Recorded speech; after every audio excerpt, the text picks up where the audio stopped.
When we do something in our life and we fail, we look at it as, well, at least I learned a lesson. So therefore, I win at something. But what happens if we do something in our life and we didn't learn the lesson? We failed and we didn't learn the lesson. Imagine that. When we would say, well, that really sucks. I really failed. I want to share in a perspective with you. I think it could be interesting. Check this out. So let's say I do something and I failed and I didn't learn the lesson. Okay, and then I did it again and I failed and I didn't learn the lesson. And I kept doing it. And I did it 19 times. I failed 19 times and I didn't learn a lesson. And then on the 20th time when I did it, I succeeded. So somebody would say, well, that means you failed 19 times and finally you won one time. So you have 19 failures and one success.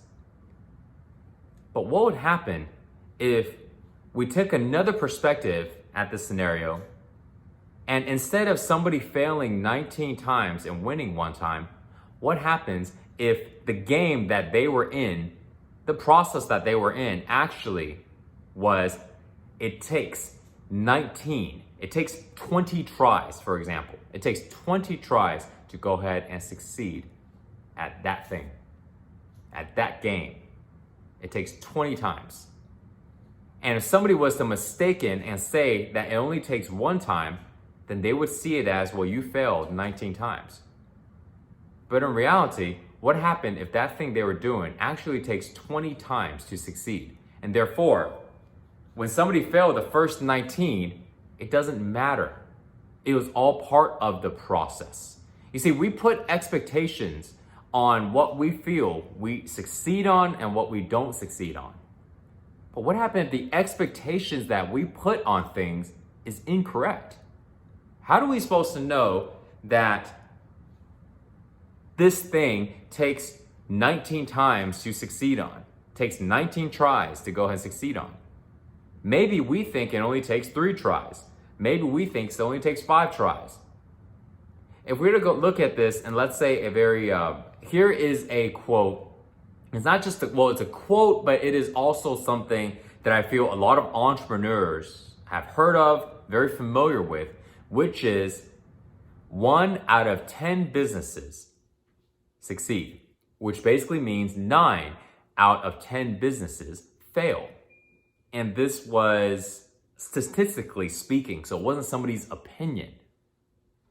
So therefore, with that fact, does that mean that somebody would just constantly be failing? They do a business and they fail, and they do a business and they fail, and they look like a failure.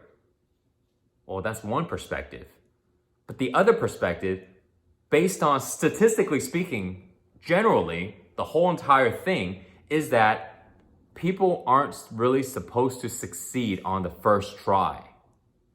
And that this game of succeeding in business requires you to take a lot of shots, for you to go ahead and do a lot of tries. And on average, you need to do 10 tries in order to succeed.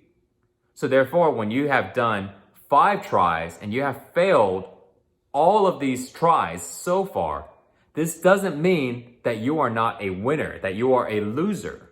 No, it only means that you haven't taken enough shots, because you need to go ahead and take 10 shots. And when you have taken 10 shots, you will succeed. And if you don't succeed, take another one. You see, but this is like a change in perspective, because when somebody realizes, I'm not a failure, I'm not doing anything wrong, I can learn from it, but because this thing that I'm doing takes 10 tries to go ahead and succeed, in this case 10 businesses, then if I'm going to become an entrepreneur, I am ready to go ahead and start 10 businesses. That was my mentality before too. When I learned this, I go, wow, okay, cool. So if I'm going to succeed 1 out of 10, unless I'm super, super special or some, but no, statistically speaking, then I am ready to go ahead and start 10 businesses. Because now I guarantee myself the best that I can, that I will succeed at 1. And that's what I had in my mind. That was my mentality. And I've started a lot of little businesses here and there. And it was the last one, Six Pack Shortcuts, that actually took off. And so people go, "Oh, right, man, you really did good. What was your thing?" Well, one of my things is I started a lot of other stuff that didn't take off. And that's the idea is, what happened if we had those type of statistics, those type of metrics, if we use that mindset and all the things that we do? Let's say exercising, building the habit to go ahead and exercise, building the habit to do a daily practice. Someone does it once and then they fail, right? They stick to it for 4 days and then they stop. And they stop for like 2 months. And then they jump back on, they do it again. This time they stuck around for like a week and a half, like 10 days. And then they stop again. And then 2 months again, they come back on, right? So they may look at it and go, well, I'm a failure because I've tried it now 3 times and I stopped every single time. So they may consider themselves as a failure because they think they were supposed to succeed the first time. So they have failed 3 times. They are a 3-time failure. But what would happen if, let's say, we found out, we did this poll across the board and we found out that on average, across the board, all people, that it takes 15 times. Somebody needs to start doing a exercise routine or some type of practice, daily practice, whatever it is, but it takes 15 times to go ahead and succeed. 1 out of 15 times. So basically, if you have started 14 times, you probably will fail every one of them, statistically speaking. Now, when somebody is trying to go ahead and create a habit of working out, trying to go and stick to their regimen, and they fail 3 times, they don't feel bad about themselves. They don't go, man, I'm a failure. I might not be good as somebody else. No, they just go, oh, well, I've only done it 3 times. So really, I still got, 11 more times, 12 more times, right? 15 times. So I got 12 more times to go. And I know that I'm going to succeed within that next 12.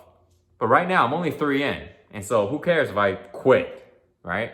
Doesn't matter. I'm going to go at it again, and then I'm going to go at it again. And I'm planning in here to go ahead and do it 12 times, 12 more times, because that's how long statistically it takes to go ahead and establish this habit of exercising.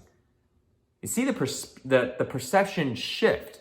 We go from looking at ourselves as failures, and we look at ourselves as like somebody that can't do it. Like, instead of looking at ourselves with this doubt, because every time, if we label ourselves like, I failed, I did it wrong. Over time, we start to believe that we are a failure. We start to believe that, well, I can try to do it again, but the likelihood that I'm going to fail is probably pretty high. Why? Because I failed all of these times already. But if we just shift the perspective, no, I'm taking these tries. But nobody else is smarter than me because it takes 15 times to go ahead and get it right. So it's okay. It's just a small shift. But I think what it does is it encourages people to go ahead and pursue and take action. Just go for it. When we take out self-doubt, when we take that out of our mind, we take that as not part of our world anymore. And we're not in doubt, then we go and pursue the things that we want. It's easier for us to go and take action. We feel more confident about ourselves. We believe in ourselves much more. Then we can accomplish the things that we want to accomplish much better because we're in this state of belief. We're in this state of confidence. Even if our skill set isn't up to speed yet. Even if we haven't mastered our craft and whatever it is that we're doing. But because we have the confidence and the belief and we keep taking action, we keep going at it, we get to practice. And no matter if somebody is making videos for a living, they're a carpenter, they're playing music, they're a programmer, they're a coach, they're a teacher, whatever it is. They're a dancer, because they don't look at themselves as I keep failing. They look at themselves as I'm a dancer and let's just say I'm making this total up, okay? So let's say it takes 5 years to become a really good dancer like that person. So right now I'm only 1 year in and I can't do these moves. I suck at it. But this person, they've been doing it for so long and I know it takes 5 years. Now I'm only 1 year in. I'm not a failure just because I can't do these moves. I'm going to stick to it. I want to be a dancer. So I'm going to stick to it for 4 more years because I'm only 1 year in. And I know that in 5 years, that's what it takes. So then we get rid of the label of failures. We get rid of the labels of mistakes and all this stuff. You didn't make a mistake, you did it, but you don't know how to do it well, So maybe we can call it mistake. Maybe it's okay. But the goal is we don't label ourselves. We don't label ourselves as somebody who's not competent. We get rid of that. It's just another try. It's just another try. And we change our expectations and what it actually takes to succeed. We change our expectations. We let it go. We stop trying to make up expectations that it takes one try to succeed, or it takes only 10 tries to succeed. If I don't succeed in 10 tries, I'm gonna throw in the towel. No, you don't know that. You don't know that. We have statistics for a business, but how many statistics, how many metrics do we have for everything else? I wish that there was a metric that I can pull up that says, well, it takes 15 times to go ahead and succeed in creating an exercise habit. So therefore, how many times have you failed? 12 times, keep on going, I wish there was a statistics for everything. So this way people won't feel like they're a big failure. They'll just keep going because they just know they haven't taken enough shots yet. They haven't taken enough action.